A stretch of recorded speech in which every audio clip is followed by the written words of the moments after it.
week, state lawmakers are expected to tackle the controversial Alabama Supreme Court ruling that led to the pause in vitro fertilization or IVF services at clinics across the state. Due to this ruling, many fertility clinics in Alabama have now paused operations. This has disrupted the lives of women and hopeful parents who use these treatments to start or expand their families.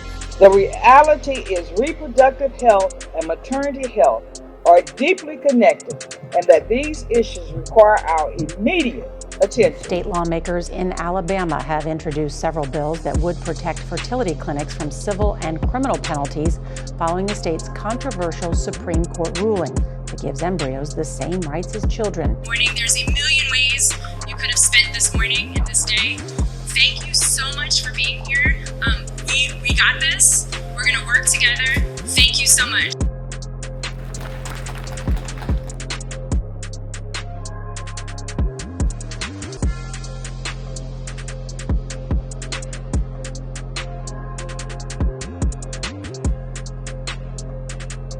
They're not addressing what brought us here, which was a court ruling, Supreme Court ruling, that an embryo is a child. There's a complete difference. And so if you're going to treat an embryo like a child, I said, okay, I was a good lawyer, I would take this to the max. First thing I asked Chief Justice Parker, I said, let me ask you a question. Based on your previous ruling, can I take this embryo off income tax?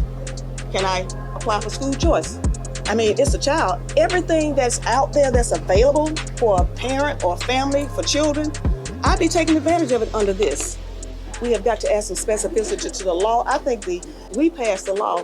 And for us to sit here and say, well, you know, I'm not going to deal with that. It's like, take this feel-good pill and let's move on. And if it comes back up, we'll deal with it then. Well, it's already here. Why not deal with it right now?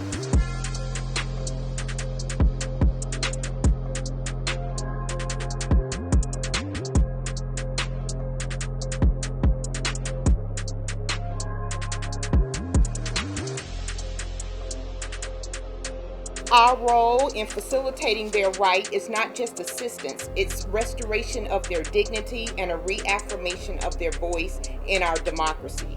To criminalize the act of aiding these individuals, as SB1 proposes, is to misunderstand the essence of democracy itself.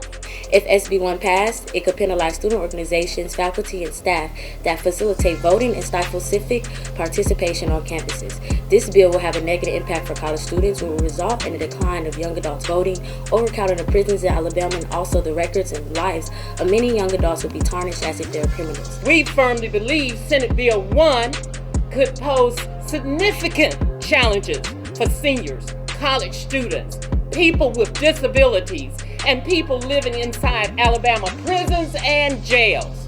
The NAACP has for many years assisted people with their absentee voting because we want to ensure everyone's vote counts. I chose to show up for this bill because it directly impacts the community that I reside in now. After the tornado, for sure, with the displaced citizens, some of them don't have addresses anymore. It's really, really necessary to assist them in reclaiming all of these things. My role is to get out and do voter registration. I get paid to do that. This means with our grassroots organization, if I am out assisting any of these individuals, I'm held liable for that. And not only just misdemeanor, it is possibility that it is a felony.